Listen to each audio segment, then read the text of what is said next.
Bismillahirrahmanirrahim. Assalamualaikum warahmatullahi wabarakatuh. Allahumma sholli ala Sayyidina Muhammad wa ala ali Sayyidina Muhammad. Segala puji hanya milik Allah, Tuhan semesta alam, yang sudah memberikan kita nikmat lahir dan nikmat batin, dan diberi kesehatan sampai dengan hari ini. Tidak lupa salawat serta salam kita curah limpahkan kepada Nabi kita Muhammad Sallallahu Alaihi Wasallam. Pada kesempatan kali ini Ibu akan menyampaikan materi tentang sabar dan tawakal, yang insya Allah nanti mudah-mudahan materi ini ada manfaatnya buat kalian semua, terutama buat Ibu. Oke, kita mulai dengan sabar terlebih dahulu. Secara etimologi bahasa, sabar itu berarti tahan. Selain tahan, itu juga bisa berarti tabah, tenang, tidak tergesa-gesa, tidak mudah putus asa, dan tidak mudah patah hati. Semua hal tersebut tentunya dalam hal menghadapi segala cobaan dan godaan yang sedang berlangsung. Seperti hari ini yang sedang kita alami, kita sama-sama diuji oleh Allah dengan adanya wabah yang sama-sama stay at home gitu. Kemudian segala rupanya kita kerjakan di rumah tanpa keluar, tanpa sekolah gitu ya, tanpa jalan-jalan. Dan itu adalah nikmat yang harus kita syukuri sampai dengan hari ini. Alhamdulillah kita masih bisa diberi umur, diberi kesehatan, tidak apa-apa, tidak seperti orang-orang lain yang ada di luar sana yang mendapatkan cobaan yang lebih dari kita. Orang yang bersabar itu mencerminkan dari kekuatan imannya. Semakin sabar orang itu berarti semakin tinggi tingkat keimanannya. Kedudukan sabar di dalam iman itu seperti kepala di dalam tubuh kita. Artinya begini, tubuh kita tidak ada apa-apanya tanpa adanya kepala gitu ya. Jadi sabar itu adalah hal yang sangat penting di dalam kehidupan kita, tentunya untuk mengukur keimanan kita. Allah berfirman dalam surat Al-Baqarah ayat 153 yang artinya, hai orang-orang yang beriman, jadikanlah sabar dan salat sebagai penolongmu. Sesungguhnya Allah beserta orang-orang yang sabar. Sebagai orang yang beriman, tentulah kita harus bisa menahan diri, kemudian bisa berlapang hati, tidak perlu berwas-was yang berlebihan dalam menghadapi suatu cobaan ataupun musibah yang terjadi. Seperti yang kita rasakan sekarang, kita tidak bisa kemana-mana, dan kita kalau misalnya akan keluar pun kita harus memakai masker, kemudian cuci tangan dengan sering gitu, yang biasanya kan tidak selalu kita lakukan gitu. Nah sekarang karena mungkin dengan kekhawatiran semua orang juga sama mengalami, jadi kebanyakan dari kita mengalami rasa was-was. Nah untuk itu tidak boleh untuk merasakan was-was secara berlebihan. Nah seperti yang dinyatakan oleh Umar bin Khattab, yang artinya sebagai berikut, kami dapat merasakan kenikmatan dalam hidup ketika kami mampu bersabar. Karena keutamaan bagi orang-orang yang bersabar adalah nanti sudah disediakan oleh Allah pahala yang berlipat-lipat ganda. Nah ini sesuai dengan ayat Al-Quran yang ada dalam surat Az-Zumar ayat 10, yang artinya adalah, hai hamba-hambaku yang beriman, bertakwalah kepada Tuhanmu. Orang-orang yang berbuat baik di dunia ini memperoleh kebaikan, dan bumi Allah itu adalah luas. Sesungguhnya hanya orang-orang yang bersabarlah yang dicukupkan pahala mereka tanpa batas. Ingat ya, tanpa batas jika kita bersabar. Memang kalau bersabar itu adalah hal yang tidak mudah kita lakukan, tetapi tidak bisa dikatakan kalau itu adalah sulit untuk dilakukan ya. Jadi bersabar itu sebetulnya Allah telah menjanjikan sesuatu nanti di akhir yang tidak pernah kita tahu, bahwa dengan kesabaran akan ada kebahagiaan, dan kita harus percaya dengan itu. meskipun terkadang kita sering mengatakan atau orang lain mengatakan sabar itu ada batasnya. Nah, itu salah. Ternyata batas itu tak berbatas, karena suatu saat kita akan mendapatkan kebahagiaan. Hal yang kedua adalah tawakal. Secara bahasa, tawakal berasal dari bahasa Arab tawakkala, yang artinya bersandar atau berserah diri.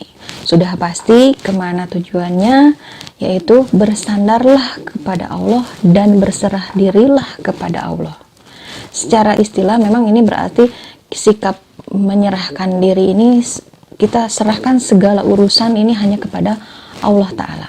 Tentunya kita berserah diri setelah kita berikhtiar dengan segala cara, dan tentunya dengan berdoa kepada Allah, dan hasilnya kita serahkan semuanya kepada Allah. Bahkan Allah juga memerintahkan kepada umatnya untuk bertawakal kepadanya, seperti yang tersurat di dalam Al-Imran ayat 159 sampai dengan 160, yang artinya, maka disebabkan rahmat dari Allah lah kamu berlaku lemah lembut terhadap mereka. Sekiranya kamu bersikap keras lagi berhati kasar, tentulah mereka menjauhkan diri dari sekelilingmu. Karena itu, maafkanlah mereka, mohonkanlah ampun bagi mereka, dan bermusyawarahlah dengan mereka dalam urusan itu. Kemudian, apabila kamu telah membulatkan tekad, maka bertawakallah kepada Allah. Sesungguhnya Allah menyukai orang-orang yang bertawakal kepadanya.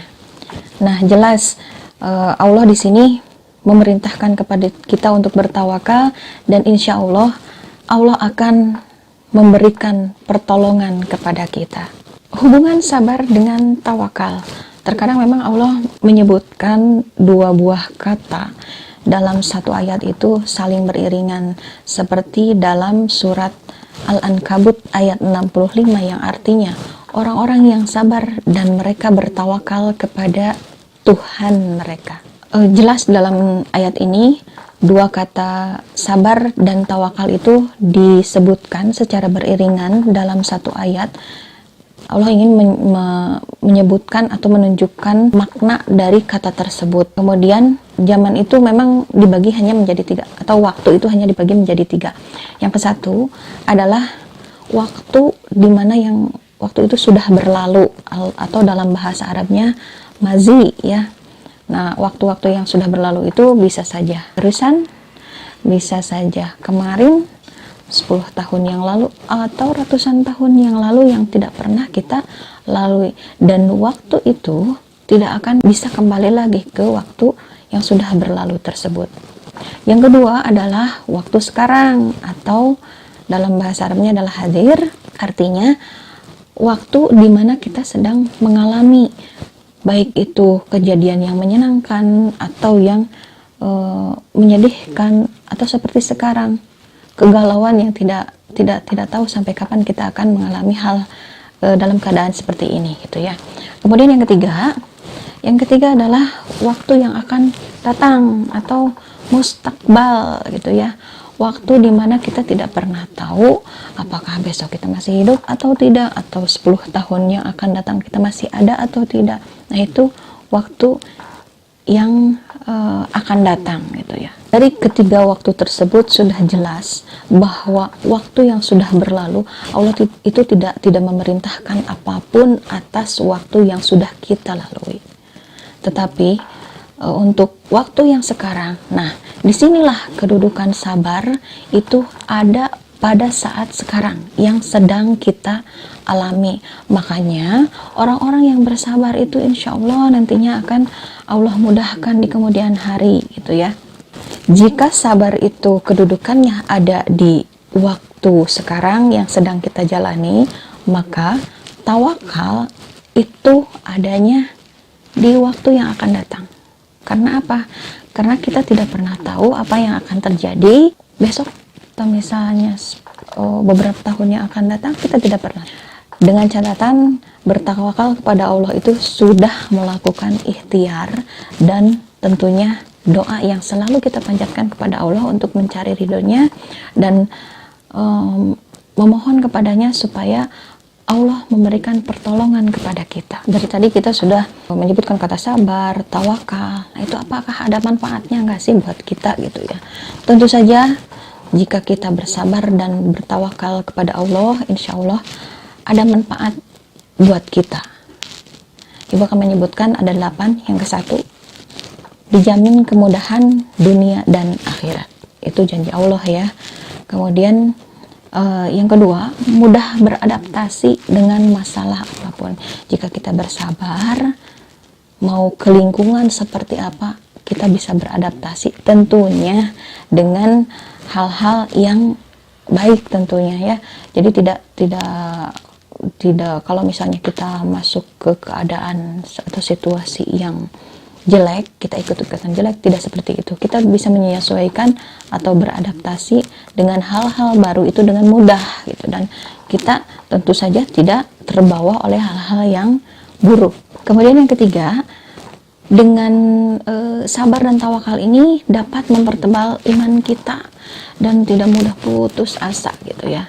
Jadi jauh tuh dari kata-kata putus asa, patah hati apalagi gitu ya. Tidak, itu.